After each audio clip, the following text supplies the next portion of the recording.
Hello student, welcome to knowledge account YouTube channel. Knowledge account YouTube চ্যানেলে তোমাদের প্রত্যেককে স্বাগত জানাই। আমি তোমাদের শুভেন্দু স্যার। সোম থেকে শুক্র প্রতিদিন সকাল 10টায় জিকের প্র্যাকটিস সেশনের ক্লাস করাচ্ছি।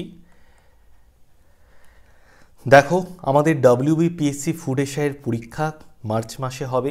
তো সেই মার্চ মাসের পরীক্ষাটাকে তুমি যদি সাকসেসফুলি ভালোভাবে দিতে চাও, তার জন্য এই মক টেস্টগুলো আমাদের এখান থেকে পারচেস করতে পারো। এর লিঙ্ক সমস্ত কিছু এই ভিডিওর ডেসক্রিপশানে দেওয়া আছে এবং এই মক টেস্টে 20টা মক টেস্টের সমাধান সহ বাংলায় তুমি প্রশ্ন উত্তর পেয়ে যাবে, যেটার প্রাইস হচ্ছে 65 রুপিস। আর যদি কোনো কিছু পারচেস করার সময় বা কোনো রকম কোনো কোয়ারি থাকে, তাহলে আমাদের এই যে নাম্বারটা আছে 9593430522 এই নাম্বারে ফোন করে বা এই নাম্বারে হোয়াটসঅ্যাপ করে তোমরা তোমাদের প্রবলেমটা জানাতে পারো। এটা আমাদের হেল্পলাইন নাম্বার। আর আমাদের টেলিগ্রাম গ্রুপে তোমরা জয়েন করে যেতে পারো। আমাদের টেলিগ্রাম গ্রুপের লিঙ্ক এই ভিডিও ডেসক্রিপশানে দেওয়া আছে। আর আমাদের যে অ্যাপ আছে সেই অ্যাপ তোমরা গুগল প্লে স্টোর থেকে ডাউনলোড করে নিতে পারো। অ্যাপের নাম নলেজ অ্যাকাউন্ট অফিসিয়াল। ওকে, এটা আমাদের হোয়াটসঅ্যাপের হেল্পলাইন নাম্বার। এই নাম্বারে তোমরা মেসেজ করে তোমরা হোয়াটসঅ্যাপ করে তোমাদের যদি কোনো প্রবলেম হয় তার কোয়ারি করতে পারো। তো দেখো, আজকে আমরা বাংলার লোকসঙ্গীত সম্পর্কে খানিকটা তথ্য জেনে নেব। ফোক মিউজিক অফ বেঙ্গল, বাংলার লোকসঙ্গীত সম্পর্কে খানিকটা স্ট্যাটিক জিকের তথ্য জানার পর আমরা কোশ্চেন অ্যান্সারে চলে যাব। তো দেখো, প্রথমে দেখো যে গানটা সঙ্গীতটা নিয়ে এসছি সেটা হচ্ছে বাউল। তো এই বাউল গান বাংলার গ্রামাঞ্চলে প্রচলিত। এই বাউল গানের বিষয় কি? বাউল শিল্পীরা খুব সাদামাটা সহজ সরল জীবন ধারণ করেন এবং এরা বিভিন্ন জায়গায় ঘুরে ঘুরে গান করেন। 1 নম্বর বৈশিষ্ট্য। বাউল গানের 2 নম্বর বৈশিষ্ট্য, এই গানের মধ্য দিয়ে সুফি বা দেহতত্ত্ব এই সমস্ত যে মতাদর্শ, সেই মতাদর্শ এই বাউল গানের মধ্য দিয়ে ফুটে ওঠে।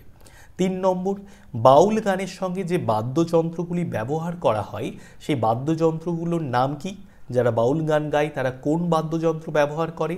একতারা, খমক, দোতারা, একতারা, দোতারা, এই বাদ্যযন্ত্রগুলো কিন্তু যারা বাউল গান গায় তারা কিন্তু সবথেকে বেশি ব্যবহার করে। আর এই গানের ঐতিহ্যকে বিচার করে 2005 সালে ইউনেস্কো বাউল গানকে শ্রেষ্ঠ সম্পদ বলে ঘোষণা করেছেন। এটা আমাদের পরীক্ষার জন্য খুবই খুবই ইম্পর্টেন্ট। ওকে, তাহলে বাউল সম্পর্কে আমরা জেনে নিলাম। এই গানের মধ্য দিয়ে সুফিবাদ দেহতত্ত্বের মতাদর্শ ফুটে ওঠে। বাউলের বাদ্যযন্ত্রগুলো হলো একতারা, দোতারা। 2005 সালে ইউনেস্কো বাউল গানকে শ্রেষ্ঠ সম্পদ বলে ঘোষণা করেছেন। আর বাংলার গ্রামাঞ্চলে বাউল শিল্পীরা তারা বিভিন্ন জায়গায় ঘুরে ঘুরে এই বাউল গান গান। ঠিক আছে, নেক্সট আমরা যে সঙ্গীতটা সম্পর্কে জানব, বাংলার লোকসঙ্গীত, পটুয়া সঙ্গীত। এই পটুয়া সঙ্গীত কোথায় কোথায় প্রচলিত? বীরভূম, পশ্চিম মেদিনীপুর, মুর্শিদাবাদ, বর্ধমান, এই সমস্ত অঞ্চলে কিন্তু ওয়েস্ট বেঙ্গলের এই জেলাগুলোতে এই পটুয়া সঙ্গীত প্রচলিত। এর বৈশিষ্ট্যগুলো কি? পটুয়ারা লৌকিক ও পৌরাণিক কাহিনীকে ঘিরে পটচিত্র অঙ্কনের সময় পটের কাহিনীকে নিয়ে সঙ্গীত রচনা করে। মূলত এই যারা পটুয়ারা তারা লৌকিক পৌরাণিক কাহিনীকে ঘিরে পটচিত্র দেখানোর মধ্য দিয়ে এই পটের কাহিনীগুলোকে বারবার বলতে বলতে সঙ্গীত রচনা করে। আর এই গানগুলি বাড়ি বাড়ি গিয়ে পট প্রদর্শনের মাধ্যমে কিন্তু এই পটুয়া সঙ্গীতকার যারা আছেন তারা কিন্তু বাড়ি বাড়ি গিয়ে পট প্রদর্শনের সময় গানটা গেয়ে থাকে। ওকে, চলো নেক্সট আমরা দেখি। নেক্সট হচ্ছে লোটো গান। এই লোটো গান কোথায়? রাঢ় অঞ্চলে। রাঢ় অঞ্চলে লোটো গানের বৈশিষ্ট্যগুলো দেখে নিই। রাঢ় অঞ্চলে মুসলিম সমাজের মানুষেরা দল গঠন করে এই গান করেন। একজন বিখ্যাত কবি নজরুল ইসলাম এই লোটো দলে যুক্ত ছিলেন এবং লোটো দলের সাথে কিন্তু উনি গান গেয়েছেন। তো কবি নজরুল ইসলাম একসময় এই দলের সঙ্গেও যুক্ত ছিলেন। 2 নম্বর দেখো, এই গানে পালা গান ও তরজা গানের প্রভাব দেখা যায়। এই লোটো গানে পালা গান ও তরজা গানের প্রভাব দেখা যায়। নেক্সটে চলে যাই। নেক্সট গান হচ্ছে গম্ভীরা। তো এই যে গানটা গম্ভীরা সঙ্গীত কোথায় প্রচলিত? মালদাতে। গম্ভীরা গানের বৈশিষ্ট্য, গম্ভীরা গান হলো শিবের বন্দনা গীত। শিব পুজোকে কেন্দ্র করে গাওয়া এই গানের দুটো প্রকার আমরা দেখতে পাই, একটা হচ্ছে আদ্যের গম্ভীরা আর 2 নম্বর হচ্ছে পালা গম্ভীরা। নেক্সট দেখি, নেক্সট হচ্ছে ভাদু গান। এই ভাদু গান কোথায় প্রচলিত, ওয়েস্ট বেঙ্গলের কোন কোন জেলায়, কোন গান কোন কোন জেলায় প্রচলিত সেটা কিন্তু তোমাদের জেনে রাখতে হবে। দেখো ভাদু গান পুরুলিয়া, বাঁকুড়া, বীরভূম, পশ্চিম মেদিনীপুর, পশ্চিম বর্ধমান এই সমস্ত জেলাগুলোতে প্রচলিত। বৈশিষ্ট্য কি, ভাদুর গান সাধারণত বাড়ির মেয়ের জীবনের কাহিনীকে নিয়ে রচনা করা হয়। আর 2 নম্বর পৌরাণিক ও সামাজিক ভাদু গানগুলি পাঁচালির সুরে গাওয়া হয়। এই গানগুলো লোকমুখেই বেশি প্রচারিত এই ভাদু গান। তো কোন কোন ওয়েস্ট বেঙ্গলের কোন কোন জেলায় এই ভাদু গান প্রচলিত, পুরুলিয়া, বাঁকুড়া, বীরভূম, পশ্চিম মেদিনীপুর, পশ্চিম বর্ধমান এই সমস্ত জেলাতে এই ভাদু গান প্রচলিত। ওকে, নেক্সট দেখো টুসু গান। টুসু গান কোথায় প্রচলিত, পুরুলিয়া, ঝাড়গ্রাম, বাঁকুড়া, পশ্চিম মেদিনীপুর এই জেলাগুলোতে টুসু গান প্রচলিত। টুসু বা মকর উৎসবকে কেন্দ্র করে এই গান গাওয়া হয়। এই গানের আর বৈশিষ্ট্য কি, এই সঙ্গীতের মধ্য দিয়ে লৌকিক ও দেহগত প্রেম ফুটে ওঠে। কুমারী মেয়ে ও বিবাহিত নারীদের সাংসারিক সুখ দুঃখ, সমকালীন রাজনীতির কথা এই গানের মাধ্যমে, এই টুসু গানের মাধ্যমে ব্যক্ত করা হয়। তো এই গান কোথায় কোথায় প্রচলিত ওয়েস্ট বেঙ্গলে, পুরুলিয়া, ঝাড়গ্রাম, বাঁকুড়া, পশ্চিম মেদিনীপুর এই সমস্ত জেলাতে আমরা টুসু গান দেখতে পাই, টুসু গান গাওয়া হয়। ঠিক আছে, নেক্সট সঙ্গীত হচ্ছে বাংলার লোকসঙ্গীত ঝুমুর। এই ঝুমুর সঙ্গীতটা কোন কোন জেলাতে বেশি প্রচলিত, পুরুলিয়া, বাঁকুড়া, বীরভূম, পূর্ব মেদিনীপুর, পশ্চিম মেদিনীপুর, ঝাড়খণ্ড, রাঁচি, হাজারিবাগ এই সমস্ত জেলাতে এই ঝুমুর যে গানটা, এই গানটা বেশি প্রচলিত। প্রথম দিকে পুরাণ কাহিনী ও রাধাকৃষ্ণের প্রেমলীলা ঝুমুর গানে স্থান পেলেও পরে সামাজিক ও রাজনৈতিক বিভিন্ন সমস্যা নিয়ে এই গান রচনা করা হয়েছে। এই গানের সুর হচ্ছে উচ্চগ্রাম থেকে নিম্নগ্রামে নামানো হয়, এটাই ঝুমুর গানের অন্যতম একটি প্রধান বৈশিষ্ট্য। ঠিক আছে, নেক্সট দেখো বোলান গান।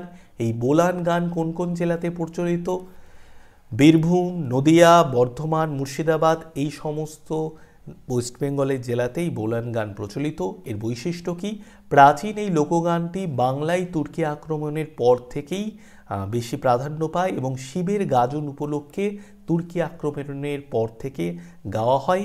সামাজিক ও পৌরাণিক দেবদেবীদের নিয়েই কিন্তু এই গান উপস্থাপন করা হয় ঢোল বাজিয়ে। সামাজিক পৌরাণিক দেবদেবীদের বিষয় নিয়ে ঢোল বাজিয়ে পালা আকারে এই গানকে মানুষের কাছে উপস্থাপন করা হয়, একে বলে বোলান গান।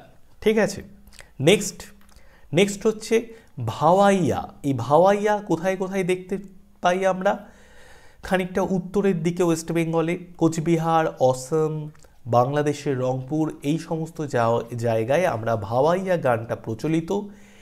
বৈশিষ্ট্য কি ভাওয়াইয়া গানের, এই পল্লীগীতি স্থানীয় সংস্কৃতি, পারিবারিক ঘটনাবলী, জনপদের জীবনযাত্রা, কর্মক্ষেত্র এই সমস্ত নিয়ে রচনা করা হয়।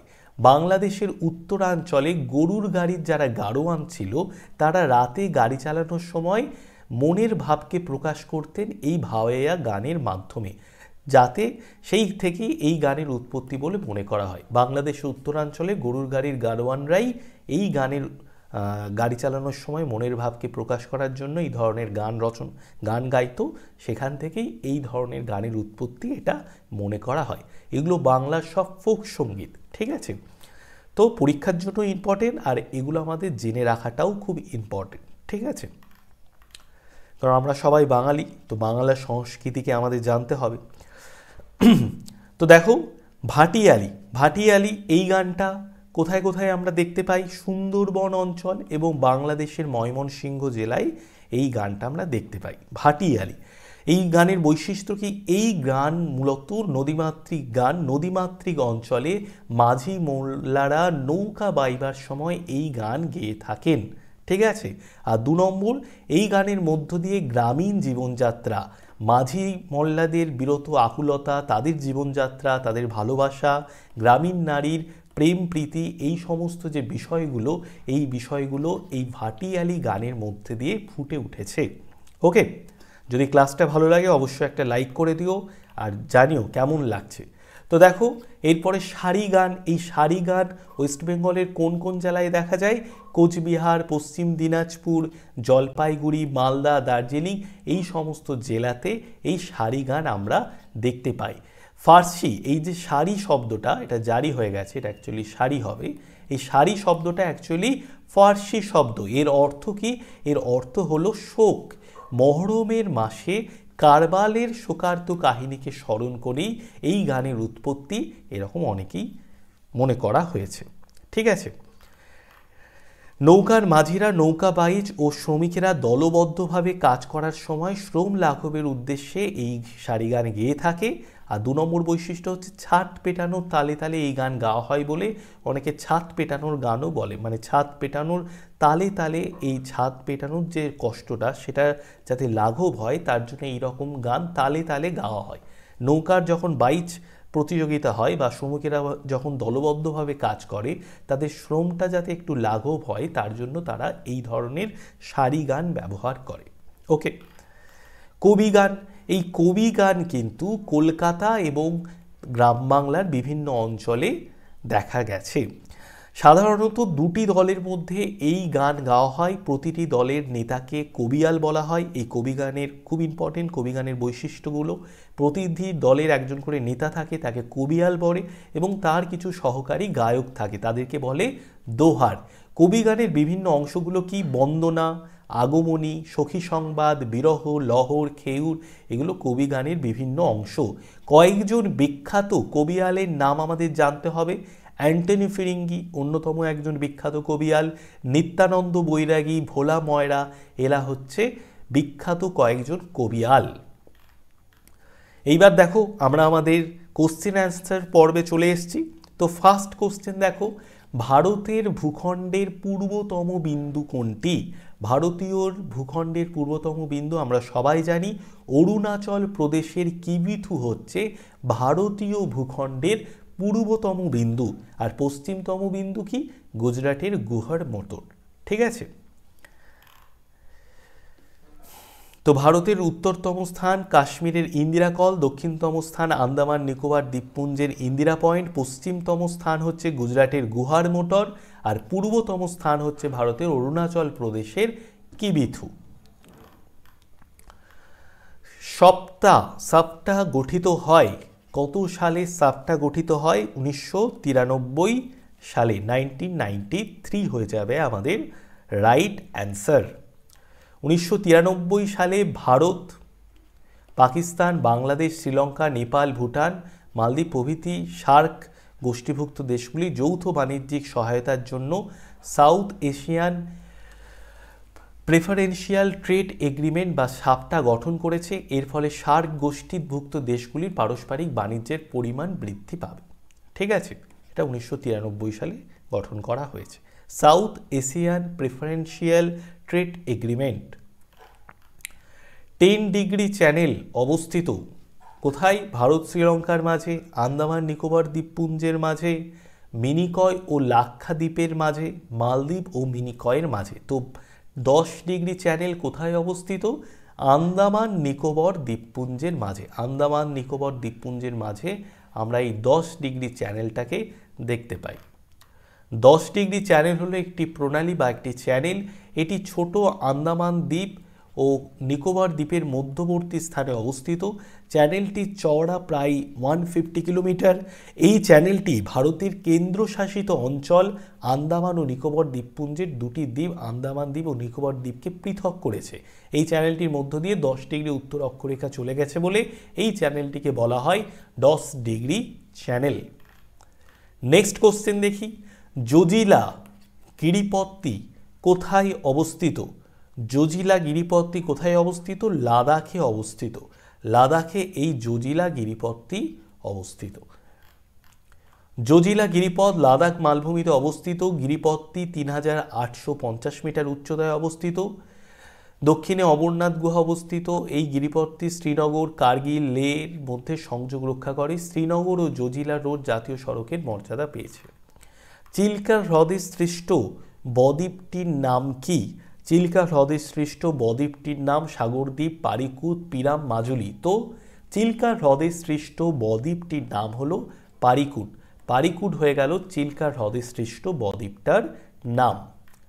চিল্কা হ্রদ একটি লোনা জলের উপহ্রদ যা ভারতের পূর্ব উপকূলের উড়িষ্যা রাজ্যের পুরী, খুর্দা, গঞ্জাম জেলায় অবস্থিত।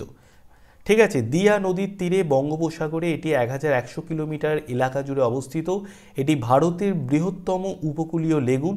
চিল্কা হ্রদের সৃষ্টি হয়েছে পারিকুট দ্বীপটি চিল্কা হ্রদের সৃষ্টি হয়েছে পারিকুট দ্বীপটির দুদিকে রয়েছে চিল্কা হ্রদ ও বঙ্গোপসাগর। যে নদীর নাম উৎপত্তিস্থলে সিংহখাবাব, তো যে নদীর নাম উৎপত্তিস্থলে সিংহখাবাব, যমুনা, ব্রহ্মপুত্র, সিন্ধু, কাবেরী। কোন নদীর নাম উৎপত্তিস্থলে সিংহখাবাব? সিন্ধু নদীর নাম। তো অপশান সি সিন্ধু হয়ে যাবে আমাদের রাইট অ্যান্সার। উৎপত্তিস্থলে সিন্ধু নদীর নাম সিংহখাবাব। সিন্ধু নদীর তিব্বতের মানস সরোবরের নিকট 5180 মিটার উচ্চতায় কৈলাস পর্বতের একটি হিমবাহ থেকে উৎপন্ন হয়েছে। উৎপত্তি স্থল থেকে এই নদী উত্তর পশ্চিমে প্রবাহিত হয়ে ভারতে প্রবেশ করেছে এবং 809 কিলোমিটার পথ ভারতের মধ্য দিয়ে অতিক্রম করে এই নদী পাকিস্তানের মধ্য দিয়ে দক্ষিণে প্রবাহিত হয়ে আরব সাগরে পড়েছে। নাগার্জুন সাগর বাঁধটি কোথায় গড়ে উঠেছে? নাগার্জুন সাগর বাঁধটি গড়ে উঠেছে কৃষ্ণা নদীতে। কৃষ্ণা নদীতে নাগার্জুন সাগর বাঁধটি গড়ে উঠেছে। নাগার্জুন সাগর বাঁধটি কৃষ্ণা নদীতে গড়ে উঠেছে। নাগার্জুন সাগর কৃষ্ণা নদী জুড়ে নির্মিত হয়েছিল, যা নলগোন্ডা জেলা ও গুন্টুর জেলার মধ্যে অবস্থিত। এটি ভারতের প্রথম বহুমুখী উদ্দেশ্যযুক্ত সেচ এবং জলবিদ্যুৎ প্রকল্পগুলির মধ্যে একটি। জিম করবেট ন্যাশনাল পার্ক কোথায় অবস্থিত? জিম করবেট ন্যাশনাল পার্ক অবস্থিত উত্তরাখণ্ডে। উত্তরাখণ্ডে জিম করবেট ন্যাশনাল পার্ক অবস্থিত। উত্তরাখণ্ড হয়ে যাবে আমাদের রাইট অ্যান্সার। জিম করবেট জাতীয় উদ্যানটি ভারতের প্রাচীনতম জাতীয় উদ্যান এবং 1936 সালে বিপন্ন বাংলার বাঘকে রক্ষা করার জন্য এটি জাতীয় উদ্যান হিসেবে প্রতিষ্ঠিত হয়। এটি উত্তরাখণ্ড রাজ্যের নৈনিতাল জেলার এবং পৌরি গাড়োয়াল জেলায় রয়েছে। প্রথমে এই উদ্যানটি ব্যাঘ্র প্রকল্প উদ্যোগে এসেছিল। প্রাকটিকে উপহিমালয় বেল্টের ভৌগোলিক ও পরিবেশগত বৈশিষ্ট্য রয়েছে এই জিম করবেট পার্কটার মধ্যে। এটিতে 488টি বিভিন্ন প্রজাতির গাছ ও বিভিন্ন প্রজাতির প্রাণী রয়েছে। ভারতের বৃহত্তম কয়ালের উদাহরণ কোনটি? ভারতের বৃহত্তম কয়ালের উদাহরণ হচ্ছে গিয়ে ভেম্বানাথ। এটি হলো ভারতের বৃহত্তম কয়াল। ভূ আন্দোলনজনিত কারণে মালাবার উপকূলের বারংবার উত্থান ও নিমজ্জন ঘটে। উত্থান ও নিমজ্জনের চিহ্নস্বরূপ এখানে অসংখ্য জলাভূমির সৃষ্টি হয়। স্থানীয় ভাষায় এই জলাভূমিগুলোকেই বলা হয় কয়াল। এই কয়ালগুলির মধ্যে ভারতের সর্ববৃহৎ কয়াল হচ্ছে ভেম্বানাথ। এছাড়াও একটি উল্লেখযোগ্য কয়াল হচ্ছে অষ্টমুড়ি। এই কয়ালগুলি যোগাযোগ ব্যবস্থায় গুরুত্বপূর্ণ ভূমিকা গ্রহণ করে। আঘ্রাণী ধান বলা হয় আমন ধান, আউশ ধান, বোরো ধান, ভাদুই ধান। তো কোন ধানকে আঘ্রাণী ধান বলা হয়? আমন ধানকে বলা হয় আঘ্রাণী ধান। তো আমন ধান হয়ে যাবে আমাদের রাইট অ্যান্সার। আমন ধানকে বলা হয় আঘ্রাণী ধান। আমন ধানকে আঘ্রাণী ধান বলা হয় যে ধান বর্ষাকালে চাষ করা হয় এবং শীতকালে সংগ্রহ করা হয় তাকে আমন ধান বলে। এই ধান আষাঢ় মাসে চাষ করা হয় এবং অঘ্রাণ পৌষ মাসে কাটা হয়। মূলত অঘ্রাণ মাসে আমন ধান পাকে। অঘ্রাণ মাসে আমন ধান পাকে বলে এই আমন ধানকে বলা হয় আঘ্রাণী ধান। ওকে, তো আঘ্রাণী ধান কাকে বলা হয়? আমন ধানকে বলা হয় আঘ্রাণী ধান। ওকে, চলো নেক্সট। ভারতের লৌহ আকরিক রপ্তানি বন্দর বলা হয় কাকে? ভারতের লৌহ আকরিক রপ্তানি বন্দর বলা হয়, লৌহ আকরিক রপ্তানি বন্দর বলা হয় মারমাগাঁওকে। ভারতের মারমাগাঁও এই বন্দরটাকে লৌহ আকরিক রপ্তানি বন্দর বলা হয়। মারমাগাঁও ভারতের লৌহ আকরিক রপ্তানি বন্দর বলা হয় মারমাগাঁওকে। গোয়া রাজ্যের মারমাগাঁও বন্দরটি পশ্চিম উপকূলে আরব সাগরের তীরে জুয়ারি নদীর মোহনায় অবস্থিত। এই বন্দরের পোতাশ্রয় স্বাভাবিক, গভীর ও নিরাপদ। গোয়া অন্ধ্রপ্রদেশের পশ্চিমাংশ, কর্ণাটকের উত্তরাংশ, মহারাষ্ট্রের দক্ষিণাংশ নিয়ে এই বন্দরের পশ্চাৎভূমি গঠিত। আকরিক লোহা ম্যাঙ্গানিজ, তুলো, কফি, চিনি প্রভৃতি জিনিস এই বন্দরের মাধ্যমে রপ্তানি করা হয়। খুব বেশি পরিমাণে আকরিক লোহা রপ্তানি করা হয় বলে মারগাঁওকে মূলত লৌহ আকরিক রপ্তানি বন্দর বলা হয়। ডেয়ারি শিল্পে ভারতের প্রথম স্থান অধিকার করেছে কোন রাজ্য? তাহলে ডেয়ারি শিল্পে ভারতের মধ্যে প্রথম স্থান অধিকার করেছে গুজরাট। গুজরাট ডেয়ারি শিল্পে ভারতের মধ্যে প্রথম স্থান অধিকার করেছে। ডেয়ারি শিল্পে গুজরাট অত্যন্ত উন্নত, এই শিল্পে গুজরাট শীর্ষস্থান অধিকার করেছে। আনন্ত, আমুল, মাহেসানা, দুধসাগর, সুরাট, জুনাগড়, ভুবনগর প্রভৃতি স্থানে বৃহদায়তন ডেয়ারি শিল্প গড়ে উঠেছে। সারা দেশের প্রায় 63% গুঁড়ো দুধ এই গুজরাট রাজ্যে উৎপন্ন হয়। গুজরাটে ডেয়ারি শিল্পের উন্নতির কারণ হলো রাজ্যের উত্তর ও পশ্চিমের বিস্তীর্ণ চারণভূমিতে প্রচুর পশুপালন করা হয়। নীল বিপ্লবের জনক কাকে বলা হয়? নীল বিপ্লবের জনক, তো নীল বিপ্লবের জনককে ডক্টর অরূপ কৃষ্ণানন। ইনি হলেন ডক্টর অরূপ কৃষ্ণান হয়ে গেলেন নীল বিপ্লবের জনক। নীল বিপ্লবের জনক হলেন ডক্টর অরূপ কৃষ্ণান। নীল বিপ্লব বলতে বিজ্ঞানসম্মত প্রথায় মাছ চাষকে বোঝায়, ঠিক আছে। ব্লু রেভলিউশন, বিজ্ঞানসম্মত প্রথায় মাছ চাষকে, এটাকেই নীল বিপ্লব বলা হয়। বিগত কয়েক দশক ধরে উন্নত পরিকাঠামোর সাহায্যে মাছের চাষের উপর জোর দেওয়া হচ্ছে। জলের গুণগত মান বজায় রাখা, নিয়মিত পুষ্টির যোগান দেওয়া, উন্নত পরিচালন ব্যবস্থা, আধুনিক প্রযুক্তির প্রয়োগে নীল বিপ্লব বিশ্বের উন্নত দেশগুলিতে সফল হয়েছে। ভারতে নীল বিপ্লবে সংঘটিত হয় ডক্টর অরূপ কৃষ্ণনের নেতৃত্বে, তাই ডক্টর অরূপ কৃষ্ণনকে নীল বিপ্লবের জনক বলা হয়। অন্ধ্রপ্রদেশের নেলোরকে বলা হয় ভারতের চিংড়ির রাজধানী। অন্ধ্রপ্রদেশের নেলোরকে বলা হয় ভারতের চিংড়ির রাজধানী। ভারতে প্রথম সৃষ্ট পারমাণবিক বিদ্যুৎ কেন্দ্র হলো, তাহলে ভারতে প্রথম সৃষ্ট পারমাণবিক বিদ্যুৎ কেন্দ্রটার নাম কি? তারাপুর। তারাপুর হলো ভারতে প্রথম সৃষ্ট পারমাণবিক বিদ্যুৎ কেন্দ্র। 1969-এ 28শে অক্টোবর মহারাষ্ট্রের তারাপুর কেন্দ্রে বিদ্যুৎ উৎপাদনের সঙ্গে সঙ্গে ভারতের প্রথম পারমাণবিক বিদ্যুৎ উৎপাদনের সূচনা হয়। তারাপুর ভারতের বৃহত্তম পারমাণবিক বিদ্যুৎ উৎপাদন কেন্দ্র। তারাপুর পারমাণবিক বিদ্যুৎ উৎপাদনের ক্ষমতা হচ্ছে 1400 মেগাওয়াট। বর্তমানে ভারত পারমাণবিক বিদ্যুৎ উৎপাদনে পৃথিবীতে কত নম্বর স্থান অধিকার করেছে? একাদশ স্থান অধিকার করেছে। ভারতে মোট উৎপন্ন বিদ্যুতের মাত্র 4%ই হলো পারমাণবিক বিদ্যুৎ। পশ্চিমবঙ্গের পশ্চিমের মালভূমি অঞ্চলের গড়ে ওঠা ছোট ছোট পাহাড়গুলিকে কি বলে?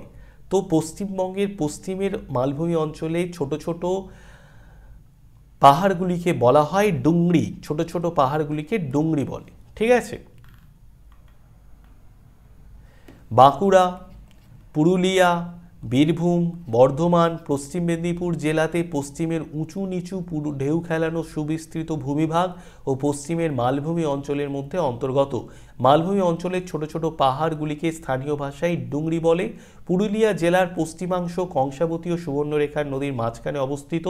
অযোধ্যা পাহাড়, বাঘমুন্ডি পাহাড়, এই অযোধ্যা পাহাড়, বাঘমুন্ডি পাহাড়কেই কিন্তু ডুংরির উদাহরণ। এছাড়াও পুরুলিয়া জেলায় পাঞ্চেত, ভান্ডারী, পরশ, জয়চণ্ডী, পশ্চিম মেদিনীপুর জেলার বেলপাহাড়ি হলো ডুংরি পাহাড়ের উদাহরণ, ঠিক আছে। সাতপুরা পর্বতের সর্বোচ্চ শৃঙ্গের নাম কি? সাতপুরা পাহাড়ের সর্বোচ্চ শৃঙ্গের নাম হলো ধূপগড়। ধূপগড় হলো সাতপুরা পর্বতের সর্বোচ্চ শৃঙ্গের নাম। ধূপগড় হয়ে যাচ্ছে সাতপুরা পর্বতের সর্বোচ্চ শৃঙ্গের নাম। সাতপুরা পর্বতশ্রেণী মধ্য ভারতের একটি পর্বতশ্রেণী। এটি পূর্ব গুজরাটে আরব সাগরের তীর থেকে শুরু হয়ে পূর্ব দিকে মহারাষ্ট্র, মধ্যপ্রদেশের মধ্য দিয়ে অগ্রসর হয়ে ছত্তিশগড়ে গিয়ে শেষ হয়েছে। পর্বতশ্রেণীটি বিন্ধ্য পর্বতশ্রেণীর দক্ষিণে সমান্তরালভাবে বিস্তৃত। এই দুই পর্বতমালা উত্তর ভারতের সৈন্ধব গাঙ্গেয় সমভূমিকে দাক্ষিণাত্যের মালভূমি থেকে আলাদা করেছে। সাতপুরা পাহাড়ের সর্বোচ্চ শৃঙ্গের নাম হচ্ছে ধূপগড়। সাতপুরা পাহাড়ের সর্বোচ্চ শৃঙ্গের নাম ধূপগড়।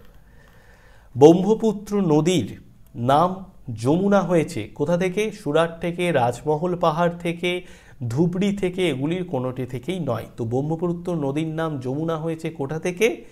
ধুবড়ি থেকে। ধুবড়ি থেকে ব্রহ্মপুত্র নদীর নাম যমুনা হয়েছে।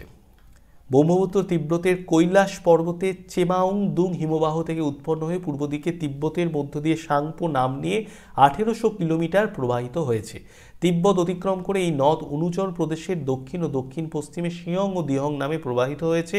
অসমে সাদিয়ার পর তা ব্রহ্মপুত্র নাম নিয়ে অসম উপত্যকার মধ্য দিয়ে প্রায় পশ্চিমে 720 কিলোমিটার পথ অতিক্রম করে দক্ষিণমুখী হয়ে ধুবড়ির নিকট বাংলাদেশে প্রবেশ করেছে। এই ধুবড়ির নিকট যখন বাংলাদেশে প্রবেশ করেছে, ধুবড়ির পর থেকে এই ব্রহ্মপুত্র নদের নাম হয়ে গেছে যমুনা নাম নিয়ে পদ্মার সাথে মিলিত হয়েছে। ধুবড়ির পর থেকে ব্রহ্মপুত্র নদের নাম যমুনা হয়ে গেছে, এই যমুনা নাম নিয়ে পদ্মার সাথে মিলিত হয়েছে এই ব্রহ্মপুত্র নদ। ওকে, আশ্বিনের ঝড় কখন হয়? আশ্বিনের ঝড় হয় শরৎকালে। শরৎকালে আশ্বিনের ঝড় হয়। তো শরৎকাল হয়ে যাবে আমাদের রাইট অ্যান্সার। শরৎকালে আশ্বিনের ঝড় হয়। অক্টোবর নভেম্বর মাসে শরৎকালে মকর ক্রান্তীয় অঞ্চলে সূর্য লম্বভাবে কিরণ দেওয়ায় ভারত মহাসাগরের জলভাগ ভারতের স্থলভাগ অপেক্ষা অধিক উত্তপ্ত হয়। ফলে ভারতের স্থলভাগ থেকে উচ্চচাপের বায়ু ভারত মহাসাগরের নিম্নচাপের দিকে ধাবিত হয়। এই বায়ুর সাথে অপেক্ষাকৃত আর্দ্র দক্ষিণ পশ্চিম পশ্চিমা বায়ুর সংঘর্ষে পশ্চিমবঙ্গে ঘূর্ণিঝড়ের সৃষ্টি হয়। একেই আশ্বিনের ঝড় বলে। আশ্বিনের ঝড় প্রধানত শরৎকালেই দেখা যায়। প্রধানত পর্বতের ঢাল বরাবর গড়ে ওঠা সমভূমিকে কি বলে? পর্বতের ঢাল বরাবর গড়ে ওঠা সমভূমিকে বলা হয় পেডিমেন্ট। পর্বতের ঢাল বরাবর গড়ে ওঠা সমভূমিকে বলা হয় পেডিমেন্ট। মরুভূমি ও মরু অঞ্চলের বায়ু জলধারার মিলিত ক্ষয়কার্যের ফলে পর্বতের ঢাল বরাবর সমভূমি গড়ে তুললে সেই সমভূমিকে পেডিমেন্ট সমভূমি বলা হয়। পেডিমেন্ট সমভূমির মধ্যে অনুচ্চ পাহাড় ও টিলাগুলিকে ইনসেলবার্চ বলে। প্রায় সকল মরুভূমিতেই পেডিমেন্ট সমভূমি দেখা যায়। পৃথিবীর ছাদ নামে খ্যাত মালভূমিটির নাম কি? পৃথিবীর ছাদ নামে খ্যাত মালভূমিটির নাম হচ্ছে, আমরা সবাই জানি ছোটবেলা থেকে, পামির মালভূমি। এটাকে বলা হয় পৃথিবীর ছাদ। পৃথিবীর ছাদ নামে খ্যাত এই মালভূমিটির নাম হলো পামির মালভূমি। পৃথিবীর সবচেয়ে উঁচু মালভূমির নাম হচ্ছে পামির মালভূমি। সমুদ্রপৃষ্ঠ থেকে এর গড় উচ্চতা কত? এর উচ্চতা হচ্ছে 16,000 ফুটের মতো। তাজিকিস্তান, আফগানিস্তান, তিব্বত, চীন, পাকিস্তানের কিছু অংশে এই মালভূমি অবস্থিত। এই অঞ্চলটি মূলত বিভিন্ন উঁচু ও পর্বতের মিলনস্থল। পৃথিবীর সর্বোচ্চ কয়েকটি পর্বতের মিলনস্থলে এই মালভূমি অবস্থিত হয়। স্বাভাবিকভাবে এই মালভূমি পৃথিবীর সবচেয়ে উঁচু মালভূমি। শুধু পৃথিবীর সর্বোচ্চই নয়, তিব্বত মালভূমির সঙ্গে সংযুক্ত অবস্থায় এই মালভূমি পৃথিবীর সর্ববৃহৎ মালভূমি অঞ্চল। এই কারণেই পামির মালভূমিকে পৃথিবীর ছাদ বলা হয়। ঠিক আছে, আজকে লাস্ট কোশ্চেন। শুষ্ক অঞ্চলে কোমল শিলার উপর গঠিত নদী উপত্যকা যে নামে পরিচিত? শুষ্ক অঞ্চলে কোমল শিলার উপর গঠিত নদী উপত্যকা যে নামে পরিচিত? গিরিখাত, ক্যানিয়ন, ইউ আকৃতির উপত্যকা, ক্রেভাস। এটা থাকবে তোমাদের হোমওয়ার্ক। তো যারা যারা এই কোশ্চেনটার অ্যান্সার দিতে পারবে তারা প্রত্যেকেই কমেন্টে গিয়ে এই কোশ্চেনের সঠিক অ্যান্সার দিয়ে দেবে। তো আজকের ক্লাস এত দূর অবধি। যদি ক্লাসটা ভালো লাগে অবশ্যই লাইক করে দেবে, কমেন্ট করে জানিয়েও যে এই ধরনের ক্লাস আমি নিয়ে আসছি, কেমন লাগছে। প্রতি সোম থেকে শুক্র সকাল 10টায় আমি এই ধরনের জিকের ক্লাস নিয়ে আসি। এই ক্লাসগুলো আমাদের যে আপকামিং এক্সামগুলো আছে, food SI, PSC clerkship, WBP, এই সমস্ত পরীক্ষার জন্য খুবই হেল্পফুল হবে। আর ক্লাসের আগে আমি একটা স্ট্যাটিক জিকের তথ্য নিয়ে আসি যাতে তোমাদের পরীক্ষাতে হেল্প হয়। তাহলে ক্লাসটা ভালো লাগলে অবশ্যই লাইক করে দিও, তোমার বন্ধুবান্ধবীদের কাছে শেয়ার করে দিও। আবার পরবর্তী ক্লাসে তোমাদের সঙ্গে দেখা হচ্ছে। বেস্ট অফ লাক, ভালো করে পড়াশুনো করো। নেক্সট সোমবারের ক্লাসে সকাল 10টায় তোমাদের প্রত্যেকের সাথে দেখা হচ্ছে।